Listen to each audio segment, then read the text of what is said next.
Terima kasih atas kesempatan yang diberikan kepada saya.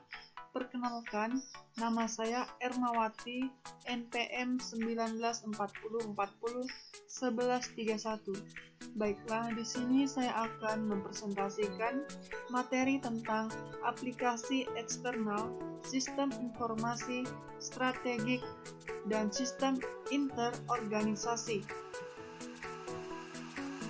Baiklah, di tabel ini kita bisa melihat perbedaan sistem informasi di level strategik dan sistem informasi strategik. Nah, untuk sistem informasi di level strategik, yang pertama untuk manajer atas, yang kedua untuk merumuskan strategi, yang ketiga sistem informasi yang disebut dengan sistem informasi eksekutif. Nah, untuk di sistem informasi strategis, di sini terdiri dari yang pertama untuk kompetensi, yang kedua untuk menerapkan strategi, dan yang ketiga dapat berupa sistem-sistem teknologi apapun di level manapun. Selanjutnya adalah perbedaan antara sistem informasi strategik dan sistem informasi konvensional. Jadi perbedaannya dari dukungan. Jadi sistem informasi konvensional ialah mendukung manajer untuk menyelesaikan operasi kritis di lapangan. Sedangkan dukungan dalam sistem informasi strategik ini mendukung manajer dalam menerapkan strategi. Nah, selanjutnya fokus. Jadi sistem informasi konvensional berfokus menggunakan teknologi untuk mengganti tenaga manusia, sedangkan sistem informasi strategik berfokus sebagai alat atau senjata kompetensi. Selanjutnya yaitu tujuan. Nah, tujuan dari sistem informasi konvensional ialah untuk efisiensi atau pengurangan biaya, sedangkan di sistem informasi strategik tujuannya yaitu untuk memenangkan persaingan. Nah, sedangkan orientasi pada sistem informasi konvensional yaitu aplikasi internal. Nah, sedangkan sistem informasi strategik orientasinya ialah eksternal dan internal untuk menjangkau konsumen. Yang berikut adalah strategi. Jadi strategi umum menurut Porter pada tahun 1980 yang pertama yaitu cost leadership. Jadi cost leadership itu suatu strategi bersaing yang dilakukan dengan cara memproduksi barang dengan biaya yang lebih rendah dan dengan kualitas yang relatif sama dibandingkan dengan para pesaing. Yang kedua yaitu diferensiasi. Ini adalah proses pembedaan suatu produk atau jasa untuk membuatnya lebih menarik untuk suatu pasar pada sasaran tertentu. Yang ketiga yaitu fokus. Jadi fokus adalah mengacu pada strategi di mana perusahaan memilih atau menargetkan suatu pasar yang lebih sempit. Nah, berikut strategi lainnya. Yang pertama yaitu inovasi.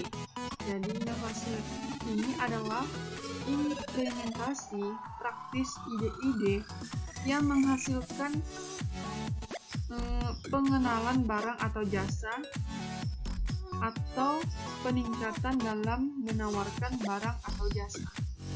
Selanjutnya yang kedua itu aliansi. Jadi ini adalah gabungan orang atau sekelompok orang atau negara yang bergabung bersama untuk saling menguntungkan atau mencapai tujuan bersama, entah memakai perjanjian atau tidak. Selanjutnya yaitu yang ketiga growth, yaitu pertumbuhan yang mengacu pada metode yang diadopsi oleh perusahaan untuk menangkap pangsa pasar yang lebih besar. Jadi strategi ini menopang bisnis dalam jangka panjang, dan formulasinya ini melampaui kondisi pasar pada saat ini. Oke, selanjutnya itu perusahaan yang membutuhkan sistem informasi strategi. Jadi, tidak semua perusahaan membutuhkan sistem informasi strategik. Hanya perusahaan-perusahaan yang industrinya itu mempunyai intensitas informasi yang tinggi saja yang membutuhkan sistem informasi strategik ini.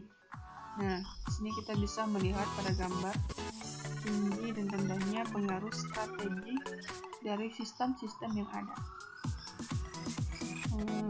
Yang pertama yaitu faktor. Jadi faktornya sangat mengandalkan sistem teknologi informasi yang ada untuk mendukung operasinya yang penting dan agar tepat waktu. Nah, yang kedua yaitu strategi. Nah, ini sangat menggantungkan sistem informasi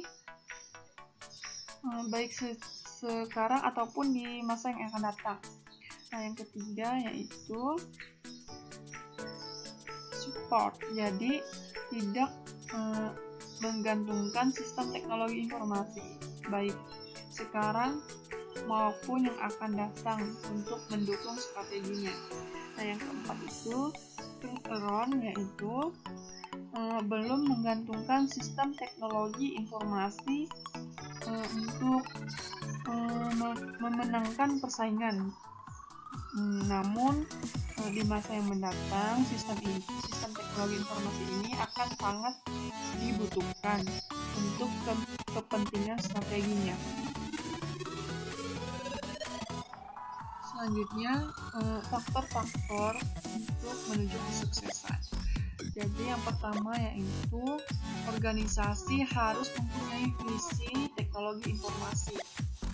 Yang kedua yaitu harus paralel dengan perencanaan strategik perusahaan.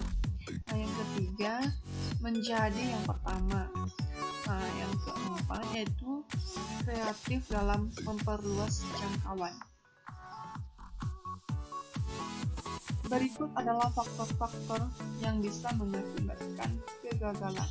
Yang pertama, perusahaan biasanya tidak mau untuk mempertahankan investasi di masa depan. Yang kedua, teknologi informasi untuk sistem informasi strategik biasanya tidak boleh gagal, karena kegagalan akan menurunkan layanan yang akibatnya menurunkan nama baik perusahaan. Yang ketiga, waktu penerapan sistem informasi strategik yang kurang tepat. Yang keempat, kualitas dari sumber-sumber dari sistem teknologi informasi yang kurang memadai. Yang kelima, perbedaan industri. Yang keenam, aliansi dapat menjadi pesaing. Dan yang ketujuh, perbedaan kultur. Selanjutnya yaitu sistem teknologi informasi antar organisasi. Jadi terdapat dua, yaitu yang pertama pertukaran data elektronik.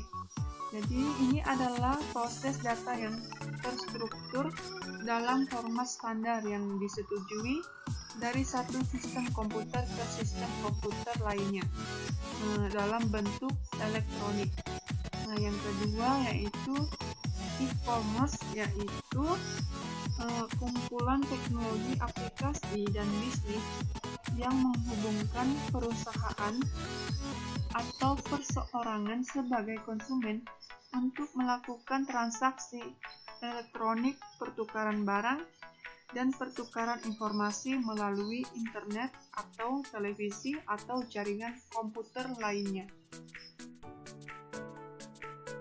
Demikian presentasi yang dapat saya jelaskan. Sekian dan terima kasih.